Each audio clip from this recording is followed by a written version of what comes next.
Leo, if this reading has found you today, it may not be a coincidence, love. Spirit has a message for you.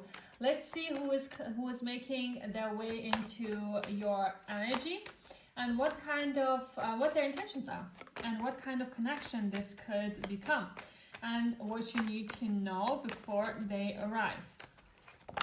Let's see, Leo. So, let's see, dear. Okay, love. So, again, this could be someone completely new, someone returning from your past, or someone who's been quietly watching you from a distance. Take what resonates and simply leave the rest. And if you'd like a private reading that's completely tailored to your own love life, your person, or your unique situation, you can book a private reading through the link in my bio. Now take a deep breath, love. Open your heart and let's find out who's coming towards you. So Leo, we are starting with the Five of Wands in the reverse. So, and the first thing I feel is that whoever is coming towards you doesn't want unnecessary drama. This may be somebody who has already experienced enough conflict in previous relationships. They don't want arguments every other day, okay? So they don't want competition. They don't want to constantly question where they stand. They may actually be entering a phase where they're thinking, I just want peace, okay? For some of you, if this is somebody you already know, there may have previously been conflict between you, and this person could now want to resolve it. They may be tired of fighting or keeping a distance. But then we have the Eight of Wands in the reverse. So, and this tells me something isn't happening immediately. So there may be delayed communication. Someone could be thinking about reaching out but hesitating. And if you are already talking to this person, communication could initially be inconsistent or slower than you'd like. There may also be physical distance between you. So Leo, don't panic if this connection doesn't move at lightning speed, dear, okay? But at the same time, don't make excuses for indefinite inconsistency. A delay is one thing, someone repeatedly refusing to communicate is another, okay? And then we have the King of Pentacles. Now the energy becomes very different. The person coming towards you may be established, mature, financially responsible, career focused, or somebody who takes their long-term future seriously. This isn't someone who necessarily needs to impress everyone. So they are more interested in building something tangible. They could own a business, have a strong career, be financially comfortable, or simply have the mindset of somebody who wants security. And romantically, the King of Pentacles can be someone who values loyalty and commitment. They are not necessarily going to give you a huge emotional speech every 5 minutes. They may show love through actions, consistency, providing, showing up, helping you, making plans. And Leo, I think that may become important because your next card is the Knight of Wands. So underneath this stable exterior, there is still a lot of passion. So this person is attracted to you. There can be a very strong physical chemistry here. They may flirt with you, pursue you, or suddenly become much more direct once they feel confident that you are interested. But the Knight of Wands is also where I want you to remain observant, because sometimes this energy can be hot and cold, passionate today, distant tomorrow. So initially you may wonder, are you actually serious about me, or are you just attracted to me, And that's exactly why your next card matters so much, because you have the Queen of Pentacles.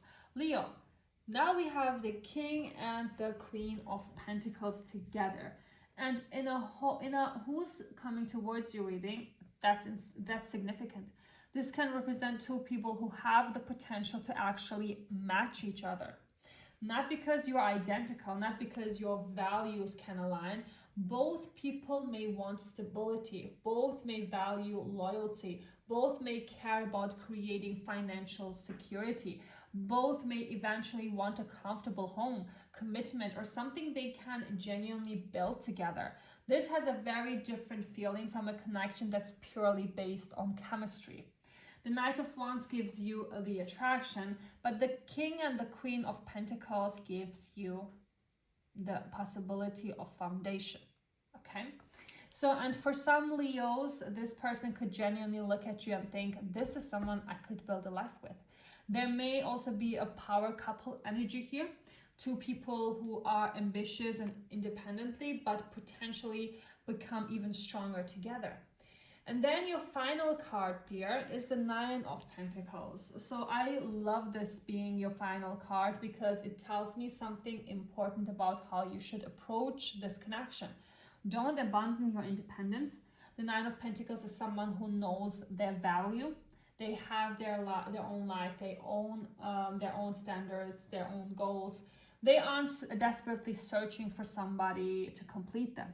And ironically, that's exactly what can make you incredibly attractive to this person. So they may admire the fact that you don't need rescuing. They may respect your ambition, confidence, independence, or the way you carry yourself. And Leo, if you are currently single, don't treat this season like a waiting room. Continue building your life, continue working on your money, continue taking care of yourself, continue enjoying your independence, love, because the person coming towards you shouldn't replace the life you've built. They should complement it. So when I put this entire spread together, Leo, who's coming towards you next? I see somebody who may initially come in slower than expected. There could be delayed communication or circumstances preventing this connection from immediately moving forward. But underneath that delay, there is somebody who potentially has much more serious energy than you initially realize. They are ambitious, they value stability, there's strong attraction here. And yes, there could be some passionate, impulsive Knights of Wands energy in the beginning, but the King and the Queen of Pentacles sitting together tell me there is potential for something much more grounded. For some of you, this could genuinely be somebody who matches where you are going in life. So, and that's the difference, dear. You're not just looking for somebody who likes you. You are looking for somebody whose lifestyle, values, intentions, and future can actually align with yours. Now, does having a matching King and Queen automatically guarantee this is your forever person? No, that's not what I'm saying. The cards still show delayed communication and some Knight of Wands energy, so you need to watch how this develops. But compared with some of the other readings, Leo, there's definitely stronger long-term potential here. So the universal advice is don't sacrifice your independence just because you are finally met somebody who feels like a match, okay? The healthiest partnerships are not two incomplete people desperately holding on to each other. They are two whole people choosing to build together. So stay in your Nine of Pentacles energy. Let them pursue you, let them show consistency, let the connection develop naturally. And most importantly, don't become so distracted by the chemistry of the Knight of Wands that you forget to look for the stability of the King of Pentacles, dear. Because Leo, the right person won't only be passionate about you when everything is exciting. They still be standing beside you when the relationship becomes a real life, dear, okay? So the zodiac signs coming through most strongly are Taurus, Virgo, Capricorn, Aries. I see Leo and Saggy. Earth energy is especially strong here with the King and the Queen of Pentacles appearing together. This could be their Sun, Moon, Rising, Venus, or Mars sign, or simply the energy surrounding this connection, dear. So, Leo, if this reading resonated with you, don't forget to like, follow, and comment your zodiac sign if you want to claim this reading. And if you'd like a private reading that's completely personalized to your unique situation, you can book one through the link in my bio. Thank you so much for watching, and I'll see you in the next reading. Bye.